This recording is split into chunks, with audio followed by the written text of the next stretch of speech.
Hello, everyone, and welcome to the July edition of our Compliance Corner series. Hope everyone's summer is going well as we are here into July. As with previous videos, make sure to check the links in the description below. For every item that is marked with an asterisk, we will have a corresponding link in the description that's directly beneath the video. So with that, let's get started. And on our second slide here, we have our summary with what we're covering this month.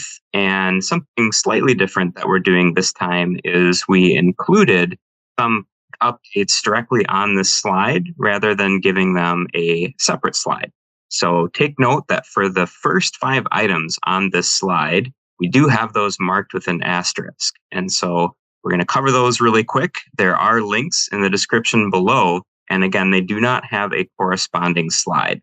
So to go through those, first, we have the Spring Unified Agency Agenda. And so this will have the agency plans on what to be issuing for upcoming regulations. So make sure to take a look at that link.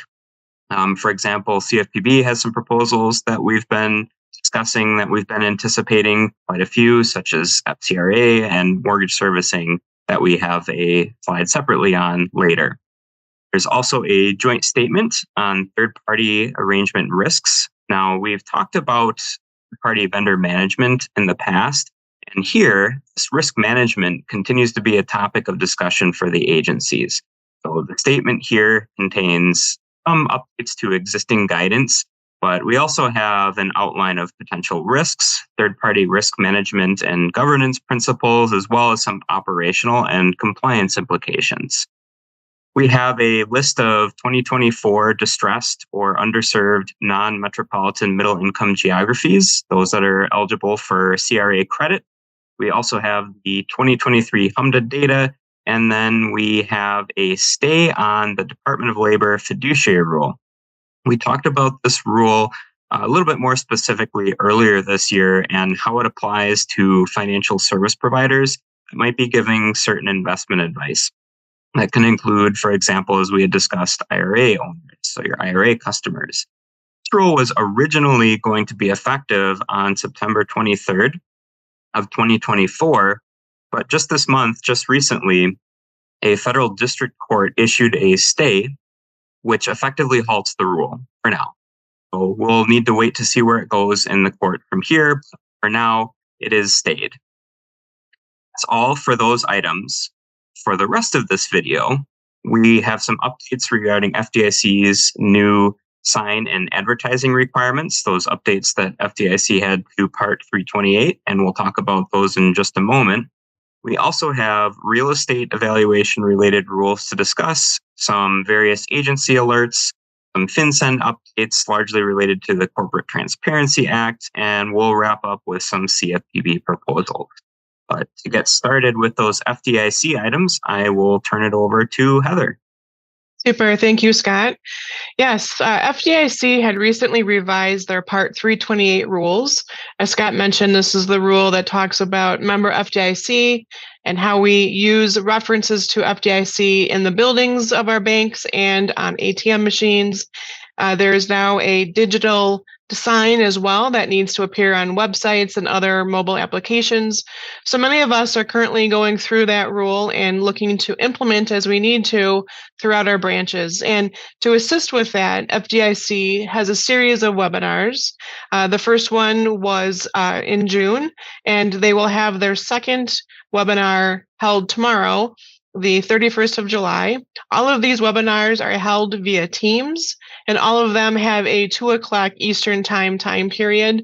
The link below will have the information about the webinars, and what you'll find in the information is there is a link merely to Teams, and that is how they are having you sign in or log in to the meetings themselves. So it's a bit unique from their normal webinar registration process. There is not a pre-registration. You just click onto the Teams link.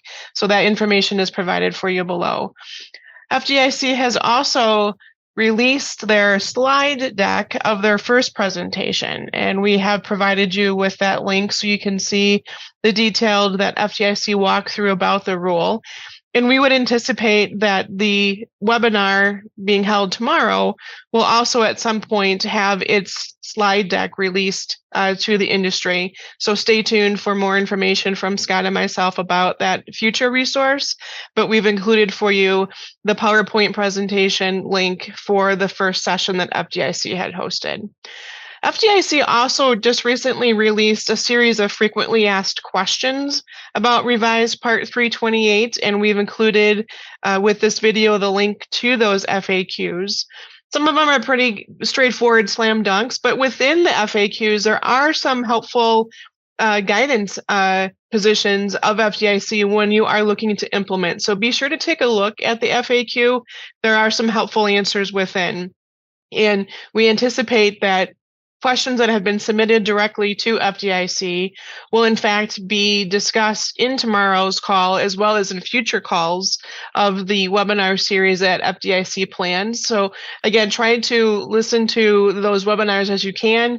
Keep your eyes open for the release of PowerPoint slides, and also keep your eyes open for future versions of the FAQ, as Scott and I anticipate that FDIC will update that FAQ document as new items need to be added in and are answered by FDIC. Scott and I also are collecting questions from bankers about implementation of revised Part 328, and we've been sharing those with our CEO, Rose Oswald-Poles, who has frequent conversations with FDIC Chicago.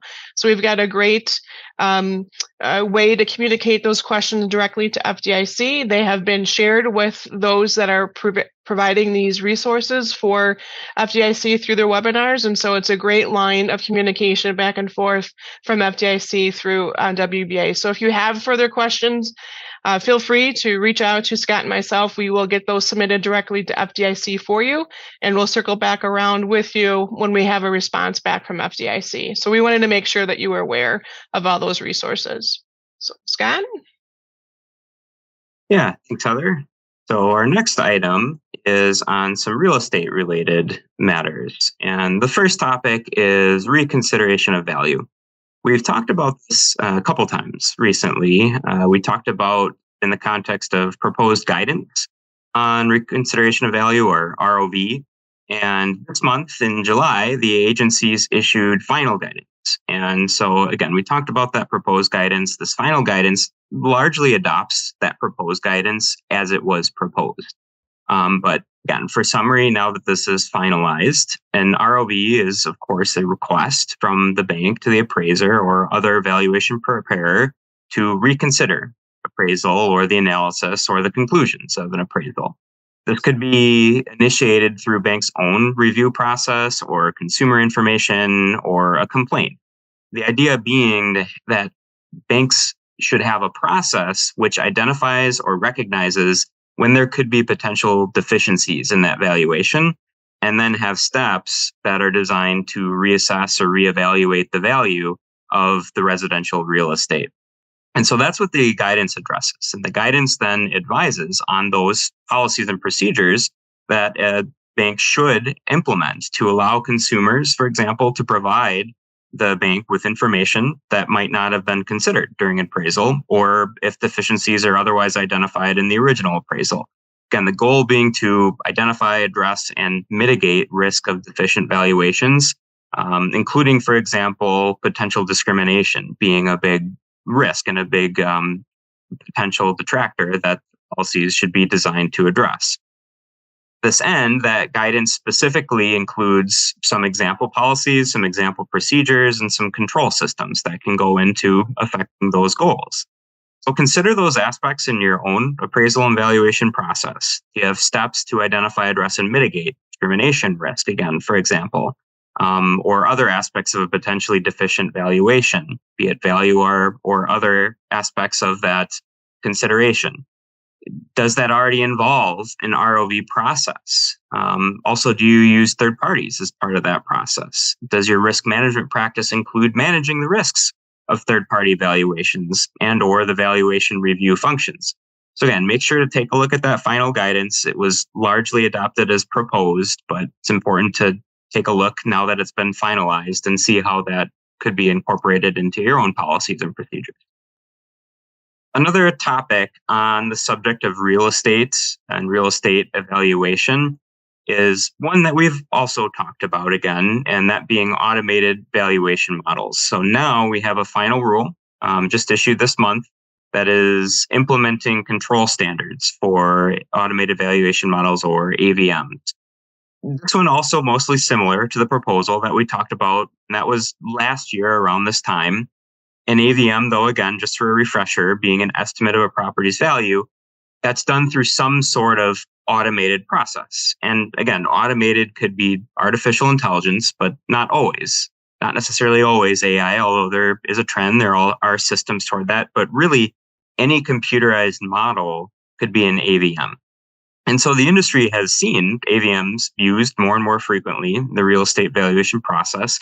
For example, the GSEs have their own proprietary AVM collateral valuation process. I know many of you are likely familiar with, and they have their own standards and requirements.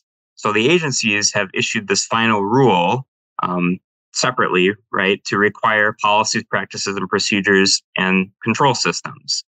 Under that final rule, the agencies require banks that engage in certain transactions that are secured by a consumer's principal dwelling to adopt those policies, practices, procedures, and again, control systems that are then designed to achieve numerous principles that are outlined in the final rule, some of which you can see on the slide here, for example. Not going to list them all, but again, for example, protect against data manipulation, avoid conflicts of interest, sample testing, the idea being to preserve the integrity of those reviews that are done using this system, right? Because anytime we have something automated, there's kind of a hands-off system that we're leaving it to this computerized process. We need to have those checks and balances in place in order to make sure we can rely on that process and have that integrity. So AVMs, again, it's an advance in technology, right? Makes use of those advances in technology and database and modeling methods. So there's an opportunity here, right? An opportunity to reduce costs, preserve resources and time invested in the valuation process. But the requirement to set those policies, right, applies to all regulated institutions. And the rule doesn't set specific requirements, doesn't set specific structures or exact policies. So there's flexibility there, right? And that's that double-edged sword of where sometimes we might want something more specific, but the flexibility is important because, again, as these different types of technologies develop, the different types of ways that they're going to be used and what's appropriate from institution to institution means there isn't always necessarily a specific policy, right, or a specific concept as to what's appropriate depending on how your bank and your institution uses or, again, may use AVMs in the future. But to that extent, consider how they're going to be used or they may be used if you're considering it, if you're looking at it, what aspects might present more or less risk, involve more or less complexity, right? Depending on your institution's size, depending on the types of transactions they're used in, the extent to which you're using them is, again, there's different modeling, different extents to which they might be involved in the process, either wholly or just partially. And again, the extent, don't neglect the extent to which you're engaged with third parties, right? Meaning AVM developers or vendors that are handling that.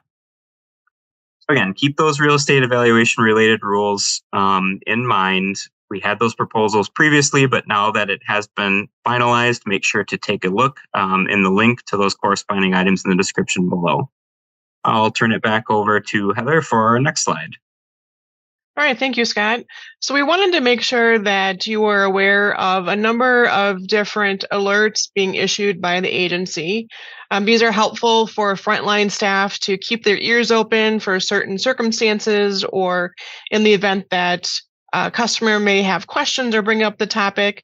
Also, these are items that might lend towards a bank's communication with customers, whether it be through their social media and you're trying to do some awareness pieces. So they're meant to be a couple of different purposes why we include them in our video here this month, but awareness obviously being an important component. The first one, which is included in the video below, or the information below the video, excuse me, is an alert issued by FinCEN, OFAC, and the FBI.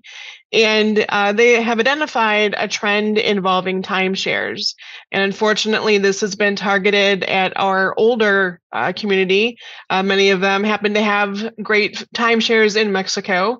And what's been happening is that somewhere within the timeshare community, personal information is being leaked from those timeshare groups to bad actors.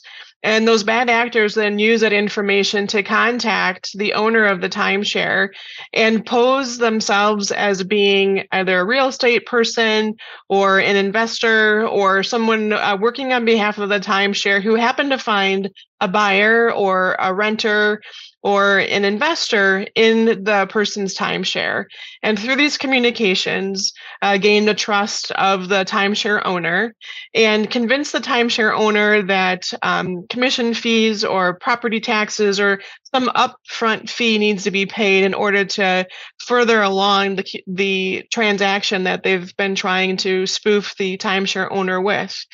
And so then these trusting timeshare owners certainly forward over the money, thinking that they do have a new renter or they do have an investor or are somehow wanting to purchase or buy into the timeshare that they currently own. And so they're happy to send over this money, and lo and behold, it's a scam. It gets worse than that because even afterwards, different persons still trying to perpetuate the fraud are then calling and saying, hey, we found the bad guys and we are the lawyers involved and we are going to be representing you to return your money back to you. And in order to do that, we have some upfront legal fees, and they get charged again for upfront legal fees trying to recoup their fund. So it's a transaction that they've identified as being something that is happening exclusively in Mexico at this point as a way for these bad actors to launder money and also obtain money from innocent folks.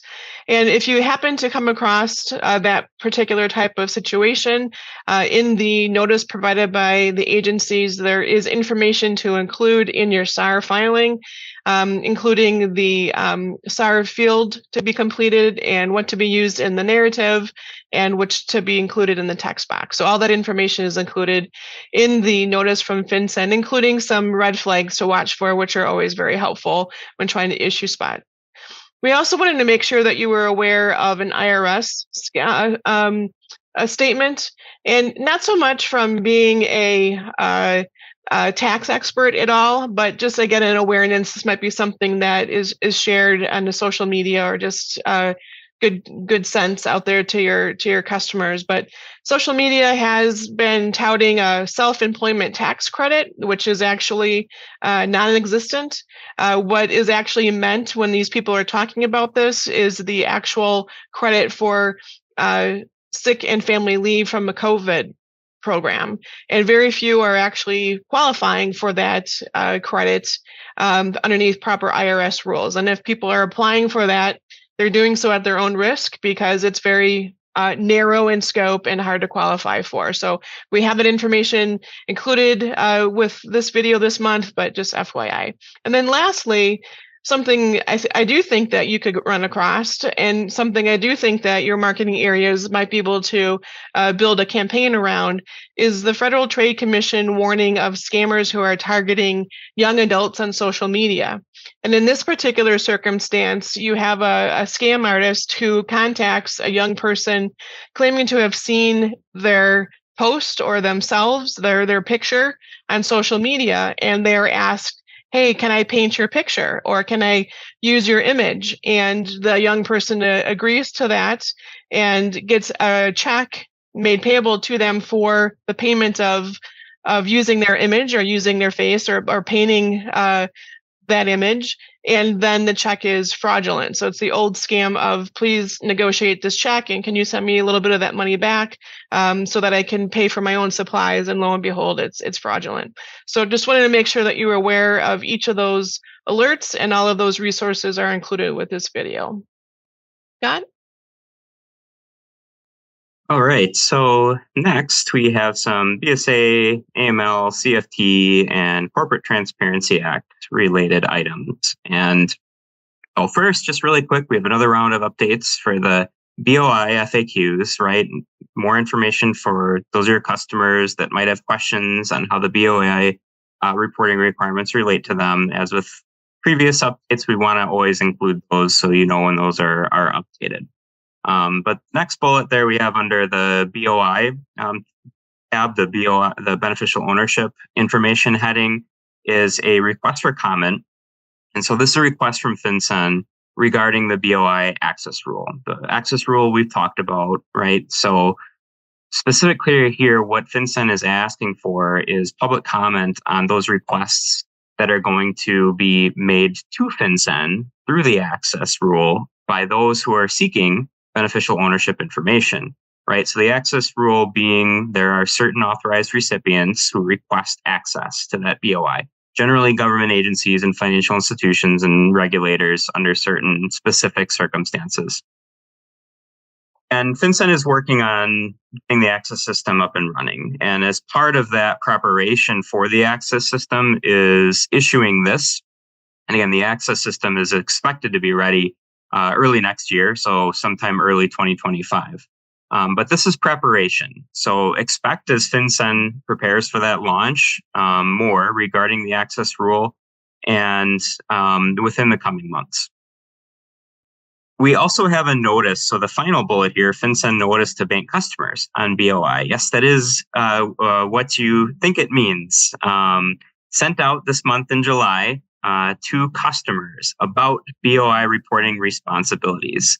So as of course, something that would have been helpful much earlier, either earlier this year or sometime prior to the rule becoming effective, but better late than never, I suppose. But this notice is helpful, right? Not to take away from the helpfulness that this notice does provide now. Explains the Corporate Transparency Act, right? It explains BOI reporting requirements. It has everything in there that your customers are likely to have questions about. And probably some that still have questions about it. So it does clarify. It clarifies that this requirement that applies to them, that this is a different requirement from customer due diligence, meaning it's a different requirement from the reporting that bank has, that you have, that financial institutions have to do. And it specifies that a customer, yes, you may have to provide information both to FinCEN and both to financial institutions, both to your bank. It also clarifies that information is different and also that banks are not responsible for their reporting requirements. So again, hopefully now that this notice proactively, FinCEN is sending this out, right? FinCEN is sending this directly to customers. So again, hopefully that helps with any questions your customers may still have. We know at this point that most of you have already undertaken assistance for your customers where appropriate, have provided information, be that, helping with resources or just direction to FinCEN's website for support. But hopefully this is another resource to rely on, those that might still be confused or still have questions or maybe need a reminder, right? Maybe that question comes up now or later. We'll now be getting this notice from FinCEN to hopefully clear anything up that might still be out there. On our next heading regarding AML and CFT programs. So last month, FinCEN issued a proposed rule to amend its anti-money laundering and countering the financing of terrorist program requirements. And this month, the banking agencies have issued their own proposal to update their own AML and CFT program requirements. Banks, of course, already have BSA compliance programs, right? But these amendments here are intended to align with those that were proposed by FinCEN. And those that were proposed by FinCEN, then, just for the context, were issued following the Anti-Money Laundering Act of 2020. So really what we're looking at here, right, is not necessarily a whole new set of requirements, but truly updates. And within those updates, the goal being standardization rather than having different program requirements, right, between FinCEN and the agencies. So there are some technical changes. There's some risk-based process updates, new technology considerations. There's quite a bit in there, but it's all rather nuanced. But again, the key takeaway here is the focus is standardization, the focus is consistency and updates, right? To focus on those AML Act priorities. So it's still risk-based, The goal is still assist in implementation of effective, risk-based, reasonably designed programs, appropriate, again, with your bank's risk profile and what is appropriate within your BSA policy. But, the 2020 Act, that goal was truly update, right? Saying we've got new considerations, new technologies, new risks to focus on. And so we do need these updates. The implication of these amendments then being that there will need to be a review of those risk-based policies with AML Act, right? Those specific aspects in mind that were updated. So identifying, evaluating, and documenting money laundering, terrorist financing, and other illicit finance activity risk, as well as considering as appropriate FinCEN's published national AML-CF priorities. So they're going to have a list, right, in consideration of how that list now is going to factor into your policy. So again, there's a lot here, but I think to help contextualize it for those of you on the BSA side or working with your BSA officers, or those of you who might have those AML and CFT functions, to contextualize it in the context of it truly being updates. And so it's something to work through. It's something that we're still working through as well, right? As it is just new as of July. So as you're working through it, of course, if you have any questions, make sure to reach out, take advantage of the resources that we have here. If you have questions when you're working through that new rule. But on to the next slide, we will conclude with some CFPB proposals. And we have two here. First one being CFPB has proposed an interpretive rule regarding paycheck advance products. For example, such as those that are offered through employers, largely those that are offered through employers. So employers looking for opportunities to offer to their employees an opportunity to receive their paycheck early, right? To receive their money as they may need it, rather than on the second or third week of the month, for example. So an employer, right, has a third-party company, for example, that accesses employee records, such as their timesheet. And then if I, an employee, need my funds early, the idea being that I can get a paycheck advance, and then later that would be deducted from my later paycheck. So you can see the concept here of where CFPB is looking at this and saying, okay, this is looking like a loan, right? And CFPB, in preparation for this, did conduct a data survey and did release a data spotlight as well, which you'll find in the link, focusing really on fees that are associated with these products. And through the interpretive rule, CFPB is seeking to clarify that when an employee does obtain an advance of funds, right? Again, key being advance of funds from their paycheck. So they receive this money that is later than deducted from their paycheck.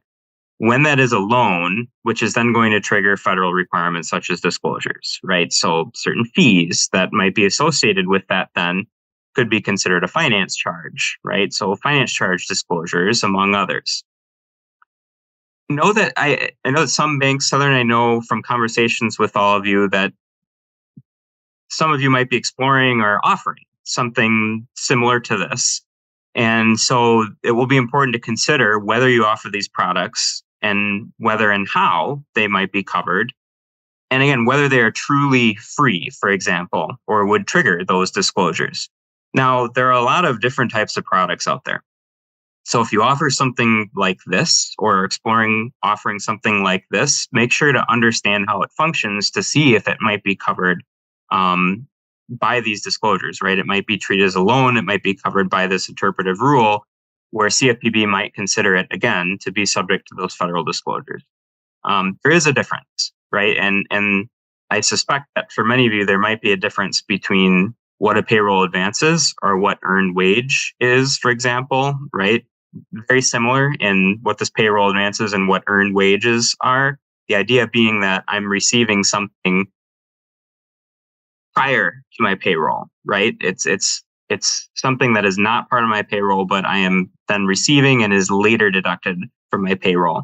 So for example, an employee to obtain those funds early, which is later deducted versus actually receiving my payroll early, maybe, for example, through an early deposit of an ACH credit. So that's my payroll. I'm getting my payroll, but maybe bank has an opportunity to provide it to me earlier than it might be available through that ACH. So again, there are some differences. Take a look at at the link in the description below to kind of better understand what CFPB is looking at here.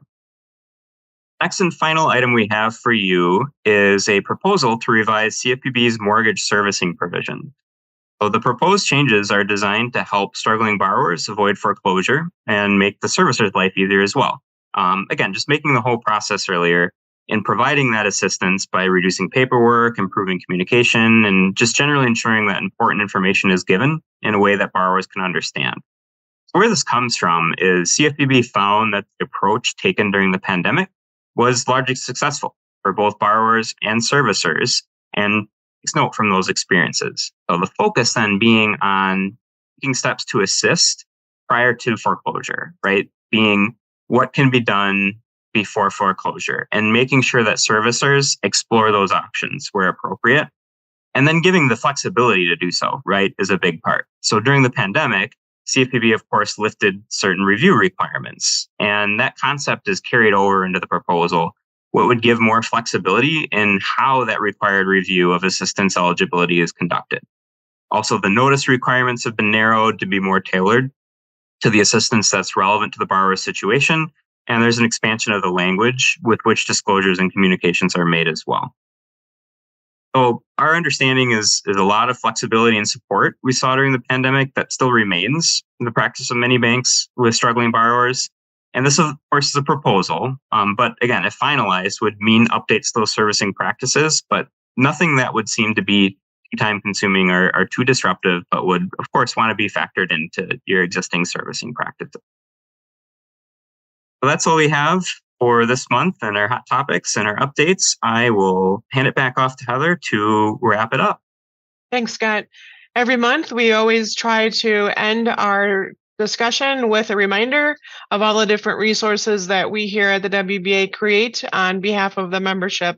Certainly, all the different resources on our website, from compliance tools and toolkits, guides that have been recently posted, training opportunities, our various publications, all of that information is found on the WBA website. Never hesitate to reach out to Scott and myself to walk through any type of question that you might have. We can try to help you find where is it in law, talk through a topic, help answer those questions that might be keeping you up at night. Feel free to reach out. We know that many of you also have interest in joining a committee that WBA has. We have many different opportunities there. So don't be shy about reaching out to Scott and I. We can get you connected to the right person to join the various committees that we have, as well as to continue to be an advocate for the banking industry. You've heard Scott and I talk about this many a time, that your voice matters, your insight matters, your comments matter, and we have the ability for you then to participate as an advocate on behalf of the banking through our government relations area, keeping abreast with what's happening on the state and federal side. So as always, don't be shy, reach out. We're happy to answer questions and get you to the right person. And we look forward to speaking with you again in August. Everyone take care.